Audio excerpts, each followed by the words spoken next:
Hi everyone, just wanted to throw out a video today on why I decided to change from AutoCAD MEP to Revit for my electrical design.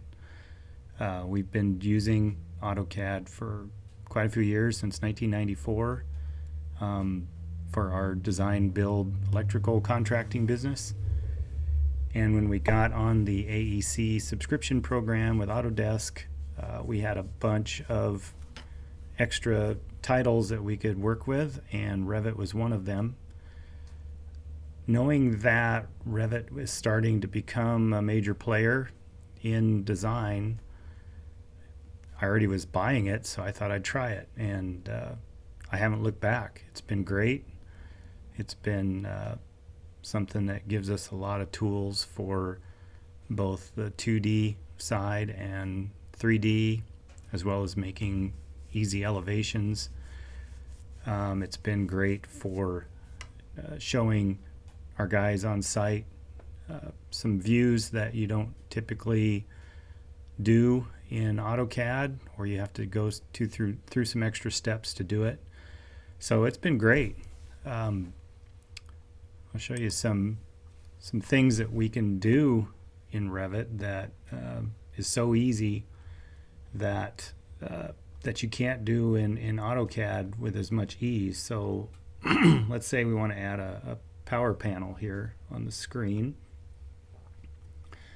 Go to Systems. This is where a lot of the MEP items are at in this is Revit 2022.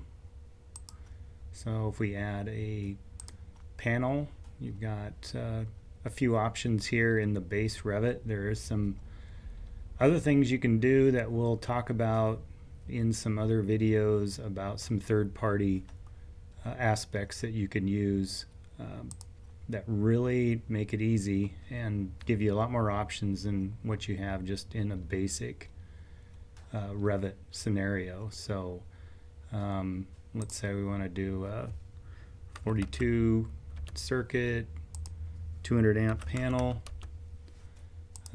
circuit breaker rating of 200, distribution system, so this will be a 480Y. Hit apply, and we'll stick it on the wall, and we've got our panel. Hit escape a couple times to clear it. So now the panel's mounted just like you would in AutoCAD and looks fairly normal as you'd see in a 2D system, excuse me. So now all you got to do to look at this panel as an elevation, go to the section up above, and you draw it, place it on the page, make some adjustments. I like to get it just to where the end wall is just included, and double click on it, and now you've got the panel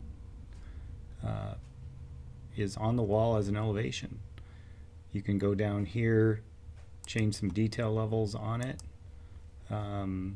also some shading, and if you want to kind of get the full effect in you can change your discipline to coordination, and it kind of makes things look a lot prettier on the wall. But there you go. This is a pretty much an instant side view, that going from a 2D AutoCAD type system to more of, you could call it 3D, but this is more of an elevation view that you can just pull right off your 2D drawing, and now you've got another view that you can put out there for your drawings that is super simple.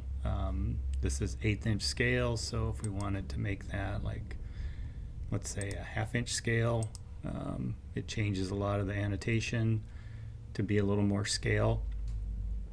And that's just one thing that hooked me on doing Revit, is the ability to easily create different views, make things a lot simpler for our electricians in the field, and I highly suggest going this route. If you're kind of waffling, I would suggest trying it out, especially if you do have access to the subscription program from Autodesk that gives you all of these options of civil and there's, I don't know, 10, 15 different options there that you could choose from, and it's kind of neat to go in there and try those out and see what they're like. So a lot of the things I did fairly quick here showing it. I want to go more in depth. This is my initial video on this, and would like to go into more in depth on different aspects of, say, this panel, and how you create distribution systems, and getting into circuiting and lighting, and looking down the road at the third-party pieces that I use that I really like, and it's really expanded how Revit works. So please keep watching. Hit the like button, hit the subscription button, and we'll see if we can't all learn something together. Thanks again.